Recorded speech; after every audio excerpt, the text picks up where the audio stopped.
오늘은 교회를 세우는 간절한 기도라는 제목으로 함께 하나님 말씀을 나누도록 하겠습니다. 따라하시겠습니다. 교회를 세우는 간절한 기도. 첫 번째 시간입니다.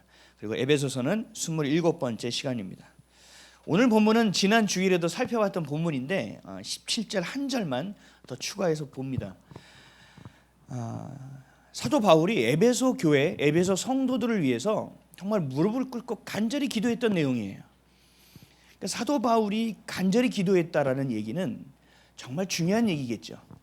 왜요? 에베소 교회는 우리가 지금 봤을 때 닮아가야 되는 교회거든요. 물론 처음 사랑이 식어졌다라는 하나님의 요즘 단어가 생각이 안 나네요. 하나님의 책망을 받았지만 그럼에도 불구하고 우리는 그 처음 사랑을 붙들고 에베소 교회를 많이 배워야 됩니다. 에베소 교회는 하나님께 굉장히 열심이었거든요. 그리고 정말 교회다운 교회였거든요. 근데 그 가운데 바울이 그 교회와 그 성도를 위해 간절한 기도를 하고 있다는 건 굉장히 우리에게 의미심장한 내용이 있다는 거예요. 그 기도의 첫 번째가 우리 지난주에 살펴봤던 것처럼 속사람이 강건해지는 데 있어요. 속사람이 강건해지는 것. 우리는 믿음이 있어야지, 구원받아야지 생각하지만 그게 가장 첫머리에 있는 것이 속사람의 강건함이에요. 그러니까 속사람의 강건함이 되지 않으면 믿음이 우리 안에 안착될 수가 없습니다. 안착되어져야 돼요. 겉사람은 후피하지만 속사람은 날로 새로워지는 것. 그리고 보이는 것이 아니라 영원한 것을 우리는 취해야 되는 것. 육이 아니라 영의 것을 바라보고 살아내야 된다는 것. 내 생각이 아니라 하나님의 말씀으로 살아야 되는 것. 내 감정을 선택하는 것이 아니라 하나님의 약속으로 살아가는 것을 선택해야 된다는 것. 이것이 바로 속사람이 강건한 자들이 행하는 삶의 모습이죠. 우리 오늘 본문 14절에서 16절 다시 한번 읽겠습니다. 시작. 이러므로 내가 하늘과 땅에 있는 각 족속에게 이름을 주신 아버지 앞에 무릎을 꿇고 비노니 그의 영광의 풍성함을 따라 그의 성령으로 말미암아 너희 속사람을 능력으로 강건하게 하시오. 아멘. 속사람으로 강건하여지는 것이 돼야만 하나님의 말씀을 진리로 붙들 수 있고 눈에 보이는 육적인 팩트가 아니라 믿음의 팩트, 영적인 팩트를 내가 보고 부여잡을 수 있고 그렇게 살 수 있다라는 얘기예요. 속사람이라는 것이 매우 중요하다는 얘기죠.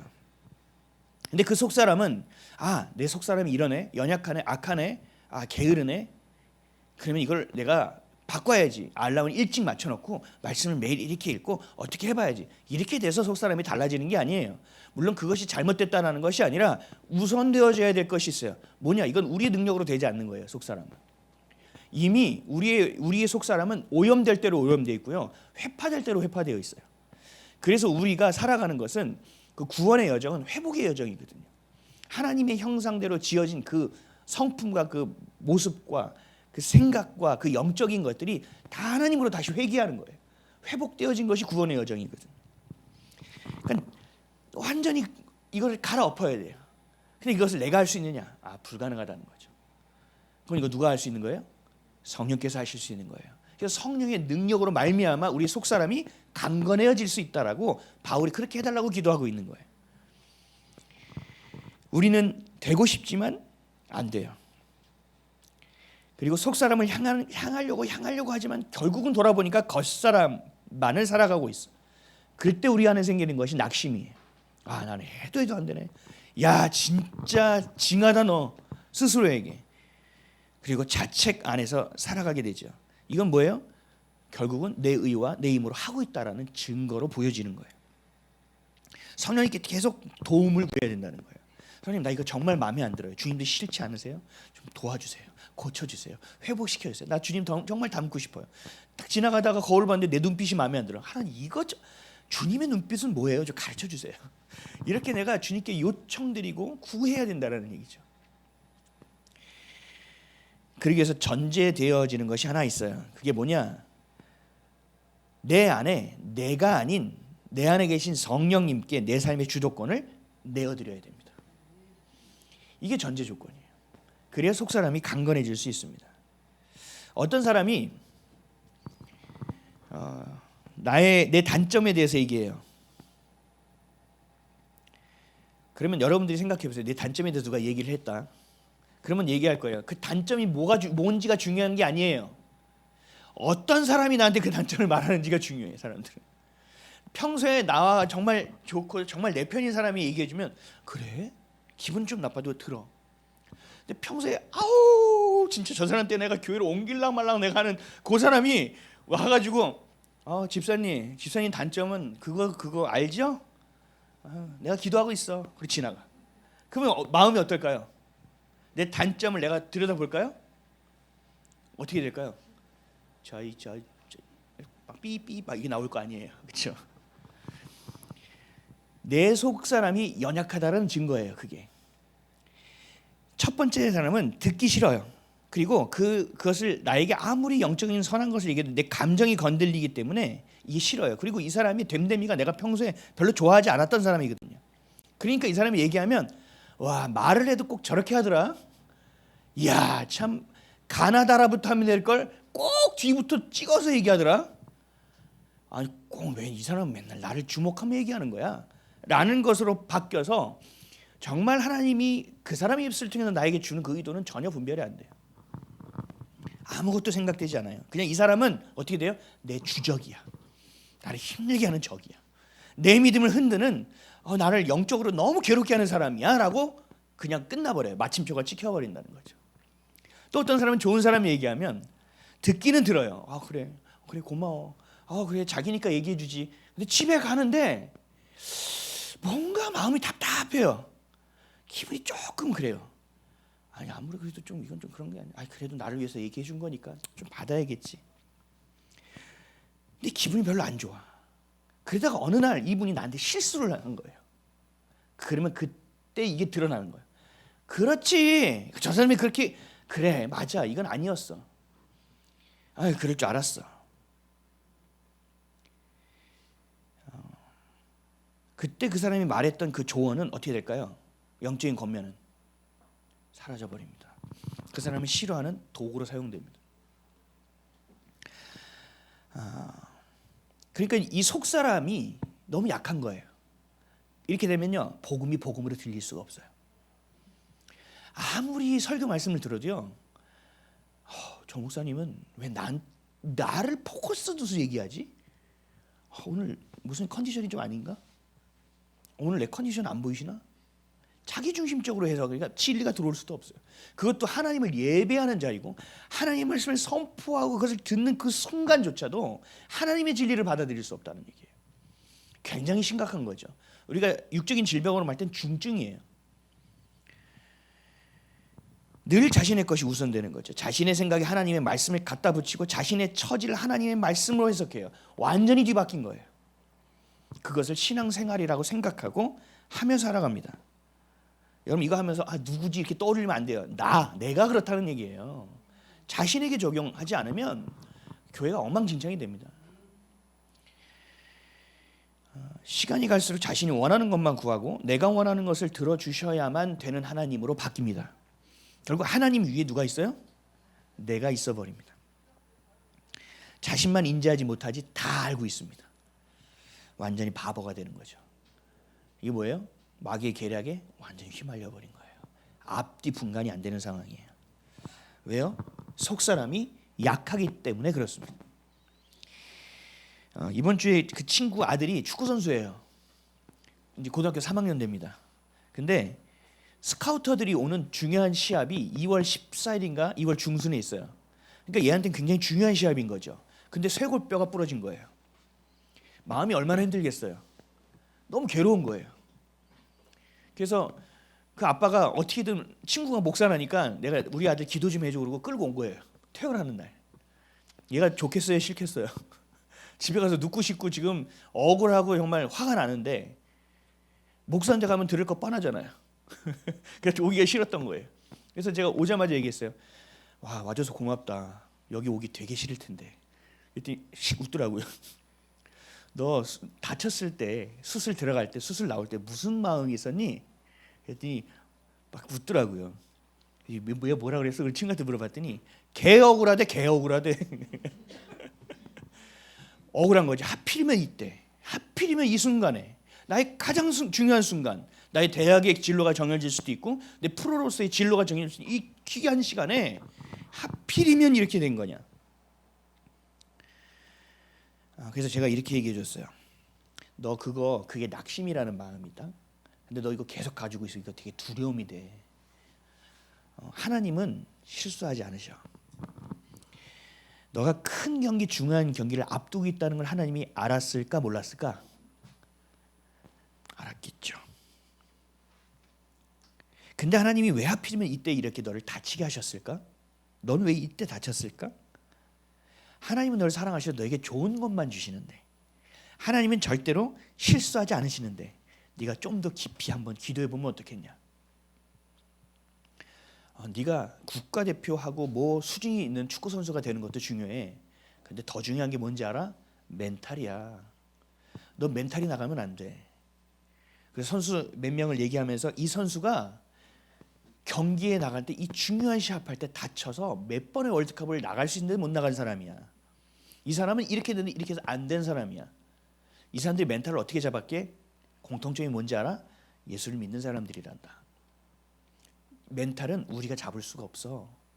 이 멘탈이 뭐죠? 속사람을 얘기하는 거예요. 그건 안 돼. 예수님이 필요해. 너의 멘탈을 하나님이 국가대표로 먼저 만들고 계신 건 아닐까? 했더니 좋아하더라고요. 그래서 잠언의 말씀을 하나 써서 줬어요. 하나님 말씀을 떠나지 말아라. 하나님 말씀을 진리로 여겨라. 그 네 마음을 그렇게 지키지 않으면 생명을 지킬 수 없다. 이 말씀의 잠언 4장 말씀을 한 3절을 열심히 바이블톡 2권 책 앞에다가 써가지고 줬어요. 우리의 속사람, 세상에서 말하는 그 멘탈이라는 것이 약하면 안 됩니다. 누구가 나에게 말 한마디 던졌는데 내 멘탈이 무너져. 어떤 하나의 사건이 있는데 그때 내 멘탈이 무너져. 여러분 이것을 다 경험해 보셨을 거예요. 이걸 우리가 영적으로 보자고요. 내 속사람이 견고하지 않은 거예요. 누군가가 이야기하고 어떤 사건이 있고 무슨 사고가 일어났고 어떤 일이 있던지 간에 내 속사람은 흔들릴 수가 없어. 흔들려서는 안 되는 거예요. 근데 내 속사람은 어떻게 돼요? 하필이면 왜 이런 때에 와 하나님, 겉으로는 주님의 뜻이 있겠지. 근데 속으로는 인정이 안 돼.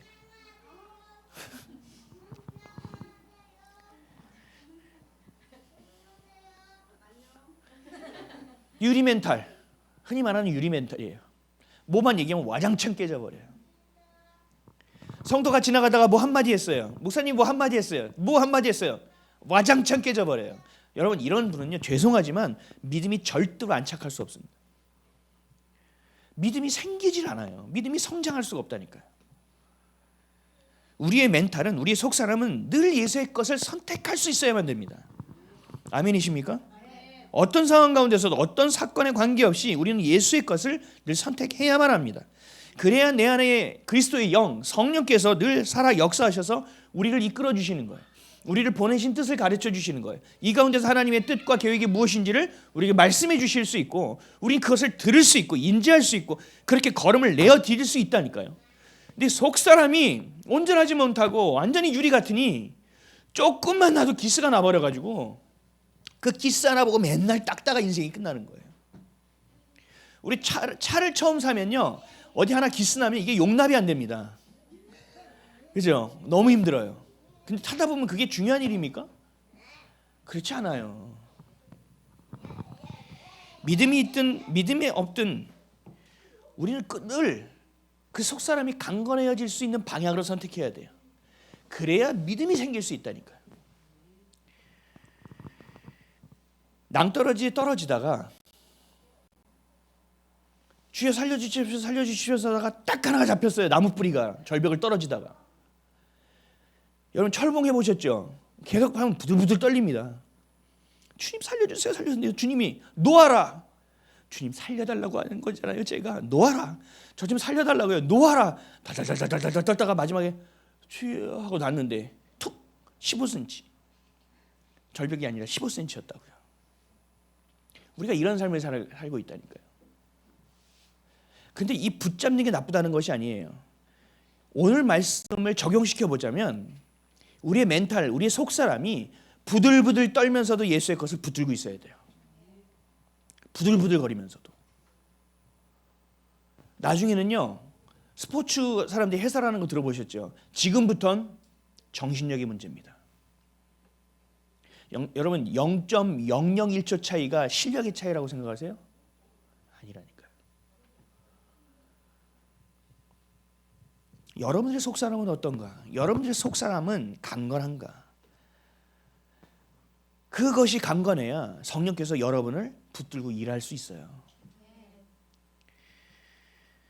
사도 바울은 에베소 교회와 에베소 성도들에게 이 속사람의 강건함을 위해서 가장 먼저 기도하고 있다는 사실을 기억하시기 바랍니다. 속사람이 건강해야 합니다. 여러분들의 멘탈이 유리 멘탈이 되지 말아야 됩니다. 그렇게 속사람이 강건한 어떤 것에서도 흔들리지 않는 저와 여러분 되시기를 주님으로 간절히 축원드립니다. 17절입니다. 읽겠습니다. 시작.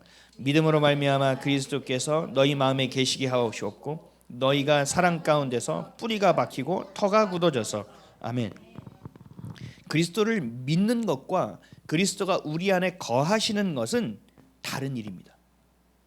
잘 들으셔야 돼요. 여기서 헷갈리시면 안 돼요. 예수 그리스도를 믿는 것과 그 예수 그리스도가 우리 안에 거하시는 것은 완전히 다른 일입니다. 예수 그리스도를 우리가 믿으면 성령께서 우리에게 와주시죠. 그래서 우리 안에 거하여 주세요. 근데 나의 삶은 여전히 예수를 그리스도를 믿기 전과 예수를 믿은 후의 삶이 우리의 그 생각과 우리의 감정과 삶의 태도와 이 모습들이 성령님이 아닌 내 뜻을 계속 붙잡고 살아간다면 주님이 우리 안에 거하실 수 없습니다. 이해되세요? 성령이 충만하다는 것은 성령님이 계신데 그 성령께서 우리를 통치하실 수 있어야 되는 것이 성령 충만이에요. 이해되세요? 이거 이해가 안 되면 소위 말하는 이단이 될 수도 있어요. 우리 목사님 좀 이상해졌네 이렇게 될 수 있거든요. 예수를 그리스도를 믿는 것과 그 그리스도의 영이 우리 안에 거하시는 건 완전히 다른 문제라는 거예요. 예수를 믿으면 정말 믿으면 그분이 우리 안에 와주시는데 그분이 우리 안에서 일하시고 우리 안에서 주관하시는 정말 주인 그리스도 주님이 되어주시기 위해서는 여러분이 지금까지 해왔던 생각과 개념과 감정과 어떤 경험치는 다 버려야 된다는 얘기예요. 이해되시죠? 그렇게 안 하면 우리 가운데 계시기 어렵다니까요. 우리 가운데 와주신 건 정말 기적 중의 기적인데 와주셨단 말이죠. 그럼 와서 그 일을 행하실 수 있도록 우리가 내어드려야 되는데 주님이 일하셔서 어둠에서 빛으로 끌고 가시고 죄에서 정결함으로 끌어주실 텐데 이게 안 된다면 성령님은 우리 가운데 계속 거하시기 어려워요. 데살로니가전서 5장 15절에서 22절 삼가 누구에게든지 악으로 악을 갚지 말게 하고 서로 대하든지 모든 사람을 대하든지 항상 선을 따르라. 항상 기뻐하라. 쉬지 말고 기도하라. 범사에 감사하라. 이것이 그리스도 예수 안에서 너희를 향하신 하나님의 뜻이니라. 성령을 소멸하지 말고 예언을 멸시하지 말고 범사에 헤아려 좋은 것을 취하고 악은 어떤 모양이라도 버리라. 아멘. 하나님의 뜻이 무엇인지를 보고 그 뜻대로 살아가야 된다는 거예요. 그래야 성령께서 소멸이라는 건 사라지다, 두고 떠나다라는 얘기예요. 그럴 수도 있다라는 얘기를 하고 있는 거예요. 그러니까 껍데기만 모양만 경건하고 속은 경건하지 못한 경건의 능력을 상실한 세대로 살아갈 수밖에 없는 거죠. 교회는 수도 없이 많고 불을 끄면 십자가가 많은 이 정말 귀하고 복된 삶 세상에서 살아가는데 정말 거기에 경건의 능력으로 채워져 있느냐, 거기에 정말 성령께서 임재하시느냐는 다른 차원의 문제라는 얘기예요. 하나님을 믿는다고 하면서 내 뜻을 선택한단 말이에요. 하나님을 믿는다고 하면서 내 감정에 조금만 걸리면 다 버려버린단 말이죠. 그 순간 내가 기도하는 시간을 자꾸 벌어내야 되거든요. 하나님, 내게 이 생각이 들어왔습니다. 별거 아닌 것처럼 넘기면 안 돼요. 주님, 이것 좀 지워주세요. 제하해 주세요. 나 예수의 것 선택하게 도와주세요. 이 작은 것 하나하나 아주 견고하게 벽돌 하나 쌓아가듯이 우리가 쌓아가야 된다는 얘기예요. 하나님의 뜻을 무시하고 내 삶의 주인이 여전히 나라고 여기면서 살아가면서 하나님의 말씀을 갖다가 붙이는 인생, 불이 꺼지듯 성령을 소멸하십니다. 굉장히 무서운 일이에요. 성경은 이것을 되게 완화하는 표현으로 그 과정을 이렇게 얘기해요. 성령께서 우리 안에서 근심하신다라고 표현해요. 그냥 근심하는 게 아니에요. 이건 굉장히 무서운 일이에요. 이거 내가 얘 안에 내가 있어서 되겠나? 이러면 여러분 어떤 거예요? 어떤 사람이 우리에게 투자한다고 했다가 얘한테 투자해도 되겠나 하면 우리 마음이 덜컹할 텐데, 영원한 것인데 그 영원한 분이 우리 안에 와주셨는데 내가 얘 안에 있어도 되겠나? 이런 수준으로 살면 무슨 구원이 있겠습니까? 그러면서도 로마서 갖다 말씀 갖다 붙이면서 믿음으로 말미암아 구원받는다. 그 믿음이 어디서 나오는지도 모르고, 그 믿음이 성경에서 말하는 믿음이 무엇인지도 모르면서, 속 사람이 강건하지 않으면 그 믿음은 안착될 수 없고, 그 믿음은 자랄 수 없고 쌓여질 수가 없습니다. 우리 어제도 연탄 쌓아봤잖아요. 살짝 기운 데는요 잘 쌓여지지가 않아요. 예쁘게 쌓여지지가 않는다니까. 이렇게 기운 데가 있어요. 그러면 이렇게 오밀조밀 한 명이 또 신경 써서 쌓아야 돼요. 그래도 쉽지 않죠. 우리의 속 사람이 아주 주님 안에서 다져져야 된다는 얘기예요. 그게 쉽냐는 거예요. 어렵죠. 이리저리 뚫려 있고 회파되어 있는. 갈라디아서 2장 19절에서 21절. 내가 율법으로 말미암아 율법에 대하여 죽었나니 이는 하나님에 대하여 살려 함이라. 내가 그리스도와 함께 십자가에 못 박여 죽었나니 그런즉 이제는 내가 사는 것이 아니요 오직 내 안에 그리스도께서 사시는 것이라. 이제 내가 육체 가운데 사는 것은 나를 사랑하사 나를 위하여 자기 자신을 버리신 하나님의 아들을 믿는 믿음 안에서 사는 것이라. 내가 하나님의 은혜를 패하지 아니하노니 만일 의롭게 하는 것이 율법으로 말미암으면 그리스도께서 헛되이 죽으셨느니라. 아멘. 성령님의 인도하심대로 살고 그렇지 않은 내 마음대로 살아가는 것은, 내 마음대로 살아가는 것과 하나님의 뜻을 따라 살아가는 것은 그냥 순종의 차원이 아니라는 거예요. 우리가 그것을 행하고 내가 예수 그리스도로 믿고 성령께서 내 안에 와 계심을 인하여 나의 삶의 주도권을 내어드리지 않으면 예수께서 십자가에서 죽으신 것이 헛된 것이라고 얘기하는 거예요.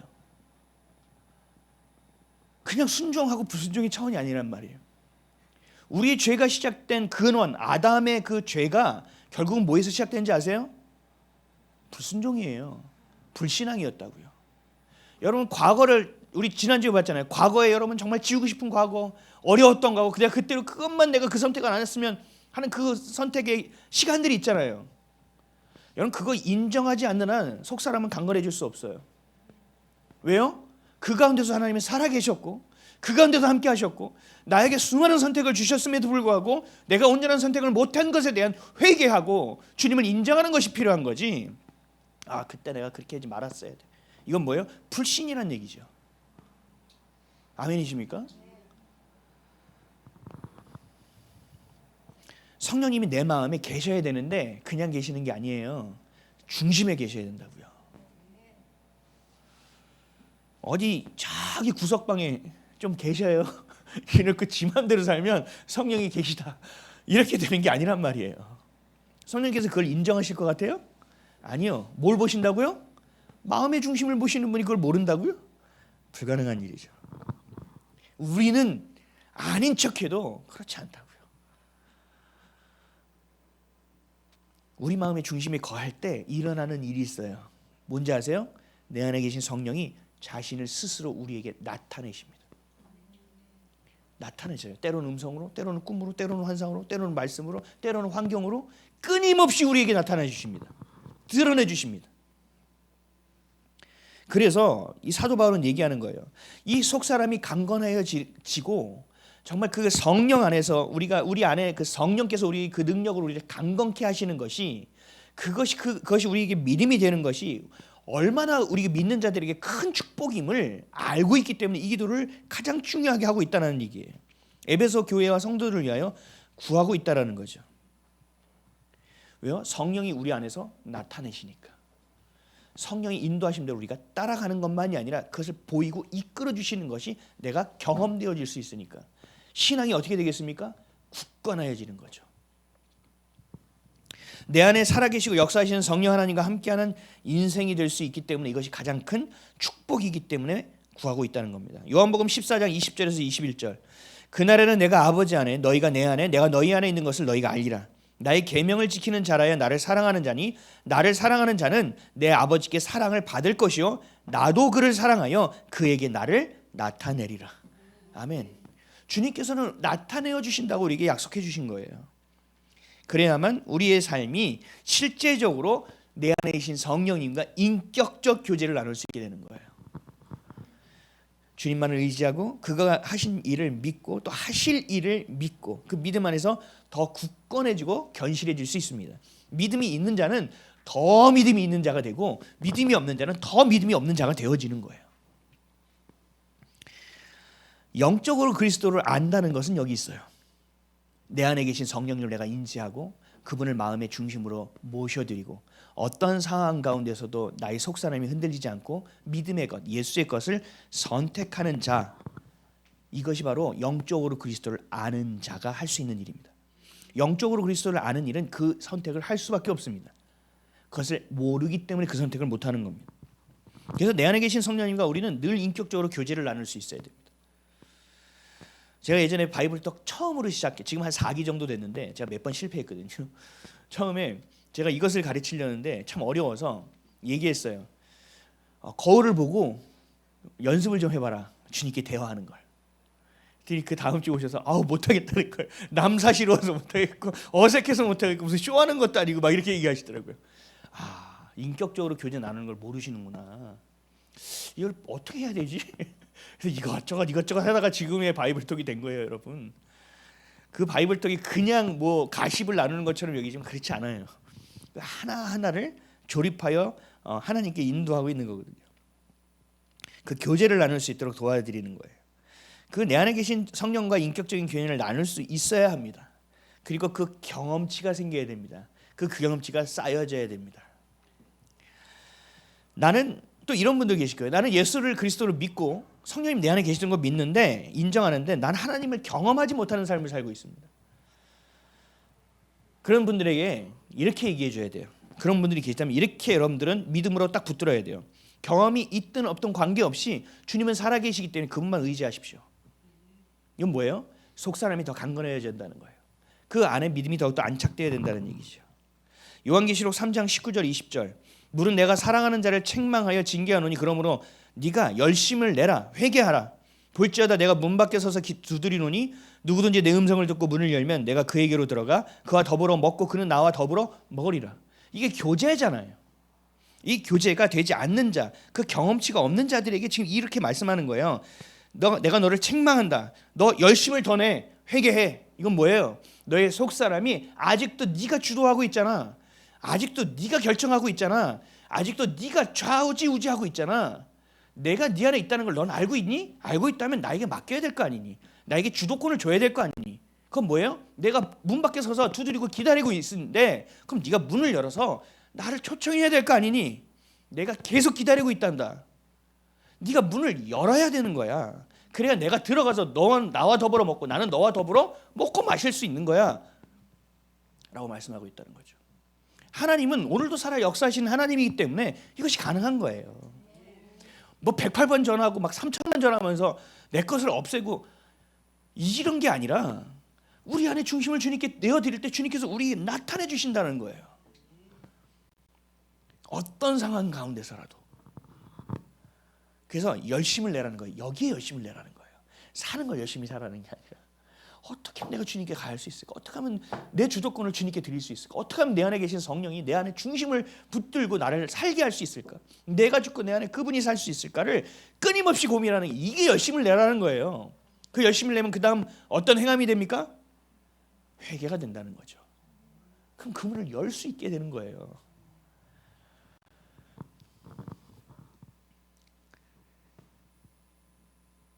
그냥 문제보다 크신 하나님, 문제를 해결하신 하나님의 수준의 하나님이 아니에요.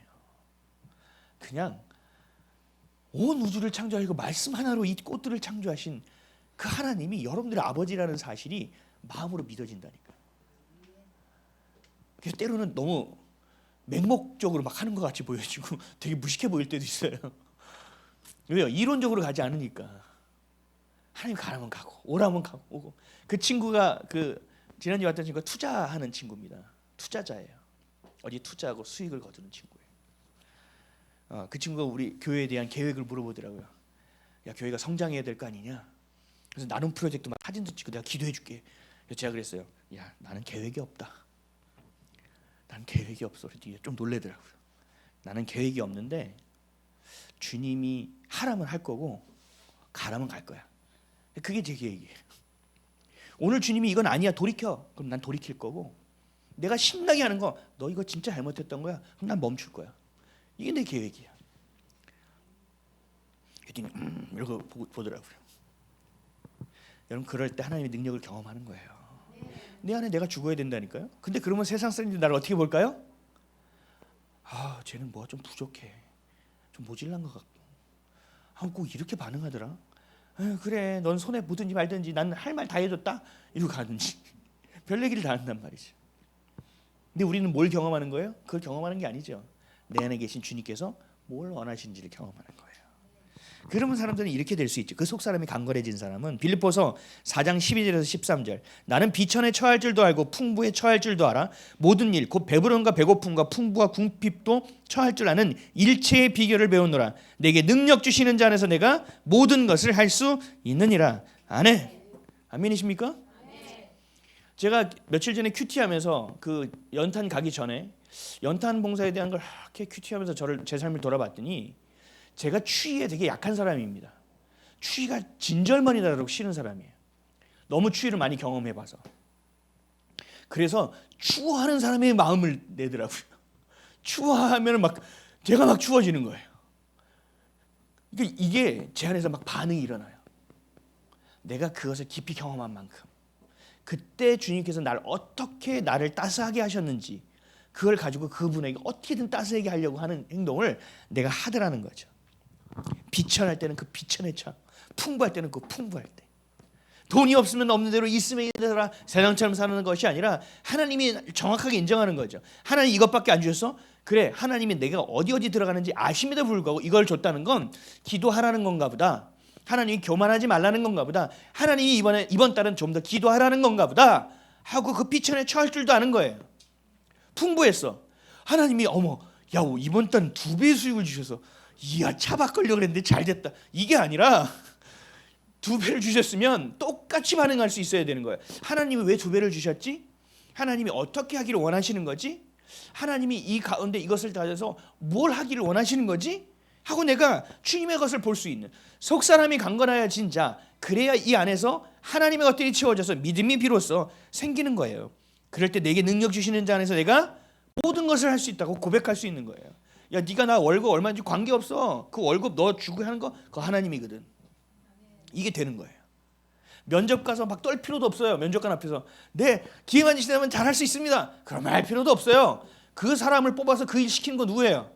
하나님이시니까 하나님이 마음에서 나를 뽑게 하는 건 하나님이 하신 건 네가 하는 거 아니야. 그렇다고 또 싸가지 없이 하면 안 되고 겸손하게 하지만 그 주관하시는 분이 누구예요? 하나님이라는 걸 인정하는 거예요. 아멘이십니까? 우리 교회가 커졌어요. 그럼 제가 어디 가면 목사님 오셔서 할 거 아니에요. 그럼 제가 네, 저 왔습니다 이렇게 할까요? 아니에요. 이 교회 주인은 누구예요? 하나님이시고 그 자리를 주신 것도 하나님이시면 그 자리에 맞게끔 해야 될 일이 있다라는 얘기 아닙니까? 그럼 지금 커서 할 시간이 있어요? 없다니까요. 믿는 자에게는 믿음이 더해지고 없는 자는 그 소멸되는 일을 겪게 되는 거예요. 17절 보면 다시 한번 읽어볼까요? 시작. 믿음으로 말미암아 그리스도께서 너희 마음에 계시게 하시옵고 너희가 사랑 가운데 뿌리가 박히고 터가 굳어져서 아멘. 그리스도께서 너희 마음에 계시게 하고, 이건 뭐예요? 믿음으로 말미암아 우리 안에 계신다는 거예요. 믿음으로 말미암아. 이럴 땐 저러고 이럴 땐 저러고 속 사람이 유리멘탈 같으면 안 됩니다. 제가 그 축구 선수 아들에게 마지막 할 때 우리 성도들에게도 했던 얘기를 해줬어요. 다른 건 몰라도 이거 하나만 기억해라. 좀 무거운 일 있을 땐 좀 가볍게 생각해. 그리고 가벼울 땐 너가 좀 더 진지해져야 돼. 이건 뭐예요? 하나님의 말씀에 추 안에 있으라는 얘기예요. 내 걸로 왔다 갔다 하지 말라는 얘기입니다. 속 사람이 강건해야 돼요. 성령으로 말미암아. 그래야 믿음으로 말미암아 그리스도께서 우리 마음에 계셔 주시는 거예요. 그냥 계속 계시는 게 아니란 말이에요. 그래야 너희가 사랑 가운데서 뿌리가 박히고 터가 굳어지는 거예요. 이게 뭐예요? 교회가 되어지고 그 교회가 교회로서 일을 하게 되는 거예요. 비로소 속사람도 뭐가 뭔지도 모르고 내 생각이 뭐가 뭔지도 모르고 믿음도 있는 둥 맞는 둥 내 마음대로 주도권을 가지고 교회만 커가지고 성도가 많다고 뭐 일을 하는 게 아니란 말이에요. 우리가 당장 누가 200억을 헌금한다, 20억을 헌금한다, 교회 삐까뻔쩍하게 세울 수 있겠죠. 그게 교회가 될 수 있는 게 아니란 얘기를. 속사람이 강건해야지. 성령으로 말미암아. 그리고 믿음으로 말미암아 그 그리스도의 영, 성령께서 우리 안에 계속 거하여 주셔야 돼요. 그 거하여 주시는 것 말미암아 우리의 사랑이 늘 채워지고 충만하고 넘쳐서 그 사랑 가운데 모두가 뿌리 박히는 거예요. 터가 굳어지는 거예요. 여러분 이 정도까지 돼야 돼요. 사도 바울이 에베소 성도들에서 이렇게 기도하는 거예요. 하나님 이걸 달라는 거예요. 이들에게 이걸 좀 달라는 거예요. 교회를 세우기 위한 바울의 간절한 기도란 말이죠. 예수를 그리스도를 믿는 것과 함께 우리 안에 성령 하나님께서 거하셔야만 합니다. 그 그리스도의 영광이 우리 안에 풍성해야만 합니다. 이것이 바로 사랑이에요. 하나님의 영광이 풍성하다 이건 무슨 뜻이에요? 하나님이 사랑이 충만하다는 뜻이에요. 하나님께 영광을 돌린다는 건 뭐예요? 내가 그 사랑에 반응하겠다는 뜻이에요. 아멘이십니까? 끝없는 그 한량없는 어떻게 보면 거저 주신 그 무엇보다 바꿀 수 없는 우리 존재 그 자체를 그냥 사랑하시는 아가페 사랑 우리 안에 충만해야 되는 거예요. 그러니까 여러분이 자존감이 떨어지다, 열등감이 있다, 패배감이 있다, 낙심이 있다 이거 하나님의 것이 아니라는 거죠. 아멘이십니까? 그거 쓸어버려야 돼요. 어떤 누가 나를 해코지해서 무슨 일이 생겼어. 그럴 수 있죠. 세상 사람들 다 당하는 일인데 그럼 뭐예요? 나를 보호하신 하나님이 그것을 내버려두고 날 보게 하고 경험하게 한다는 건 하나님의 의도가 있다라는 얘기 아닙니까? 근데 우리는 어디에 꽂혀요? 저 사람이 나한테 왜 저러지? 저 사람이 나한테 왜 저러지? 사람한테 꽂히니까 제정신이 아닌 거예요. 믿음이 있는 것도 다 날아가 버립니다. 사람에게 뿌리 내리는 것이 아니라 그리스도의 사랑에 뿌리 내려야 되는 겁니다. 그 뿌리가 복음, 진리, 사랑 안에서 터가 굳어져야 됩니다. 사랑하는 성도 여러분, 여러분 속사람이 강건할 수 있기 위해서 계속 기도하십시오. 그래서 성령께서 내 삶을 주도하실 수 있도록 여러분들의 생각과 경험과 이성과 지식을 다 내려놓으시기 바랍니다. 어떤 분들은 성경도 지식으로 가지고 있어서 영적인 것이 들어가질 않아요. 여러분 신앙도 마찬가지예요. 오직 예수님의 것만 붙드시기 바랍니다. 그 수고와 여러분들의 그 삶의 여정 가운데서 성령께서 자신을 여러분들에게 스스로 드러내실 겁니다. 그리고 우리를 이끌어 가실 겁니다. 그런 인격적인 교제를 할 수 있어야 돼요. 그것이 우리에게 함께함의 특별한 축복이고 그 함께함의 축복이 우리의 삶의 실제적인 축복이 되는 겁니다. 하늘의 신령한 복과 땅의 기름진 복을 우리가 경험할 수 있는 축복이 되는 거예요. 그 축복을 누군가에게 나누어서 생명되게 하는 축복을 우리는 경험할 수 있는 거예요.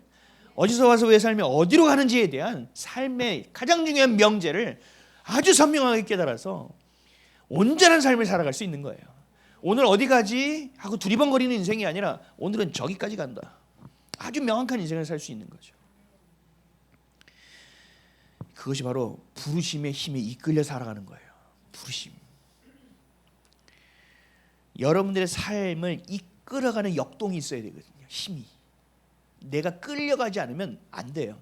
어떤 목사님께서 이런 말씀을 하셨어요. 제가 되게 좋아하는 스승님 같은 목사님이 실이 있는데 그 실을 뒤에서 계속 밀면 어떻게 되냐? 어떻게 돼요?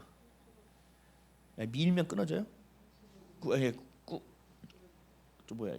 구부러지거나 꼬이죠. 근데 실은 어떻게 돼요? 앞에서 쭉 끌어야죠. 끄는 힘이 있어야 된다고요. 이해되세요? 그 끄는 힘이 뭐예요? 네, 성령이고 그 성령이 우리 안에 계신 것이 믿음이고 그 믿음으로 행하는 것이 사랑으로 말미암아 행하는 것이 돼서 그 사랑이 우리 안에 충만하게 채워진다는 얘기예요. 그래서 예수를 믿는 자는 단순합니다. 아주 명확합니다. 또 정확합니다. 구체적입니다. 실제적입니다. 뜬구름 잡는 얘기 안 합니다. 하나님은 그렇게 뜬구름이라 잡는 분이 아니에요. 엘리야에게 그 작은 구름 하나 보내셔도 다 그 때와 뜻을 갖고 보내시는 거예요. 그걸 아니까 엘리야가 딱 알아보는 거거든요. 작은 구름을 보더라도. 그게 없으면 우리는 어떻게 돼요? 와, 지금 얼마나 기도했는데 구름 하나 온다. 작다 작아. 그러면서 하는 거죠. 그래도 주님은 뭐 하지 않으시겠어? 오다가 커질 수도 있는 거야. 자기만의 생각에 취해 있는 거죠. 여러분 제발 속사람이 강건해져야 됩니다. 주님과 걸으십시오. 내 안에 살아 역사하게 하십시오. 그래서 주님을 아는 것만이 아니라 그분과 함께 삶을 같이 살아가십시오. 그것이 여러분들에게 가장 큰 축복입니다. 그냥 난 예수 믿으면 천국 뿅 이런 거 아니에요. 하나님이 성경을 보세요. 얼마나 그 과정과 경험과 함께함을 중요하게 여기시는지. 우리 삶에 주어진 가장 큰 축복임을 기억하고 경험하고 기대하고 기뻐하는, 그리고 기도하는 저와 여러분 되시기를 예수 그리스도의 이름으로 간절히 축원드립니다. 그럼 바울이 에베소 교회의 성도를 위해, 그 교회를 위하여 기도한 이 성령으로 인한 속사람의 강건한 믿음으로 인하여 우리 안에 거하신 성령님이 임재하심, 그 사랑 가운데서 뿌리가 박히고 터가 굳어져서 흔들리지 않는 그 성령과 함께 동역하는 인생, 이 기도가 여러분 스스로에게 선포하는 기도가 되시고 하나님께서 이 기도를 여러분들의 삶에 성취하시는 기도가 되시기를 예수 그리스도 이름으로 간절히 축원드립니다. 기도하겠습니다.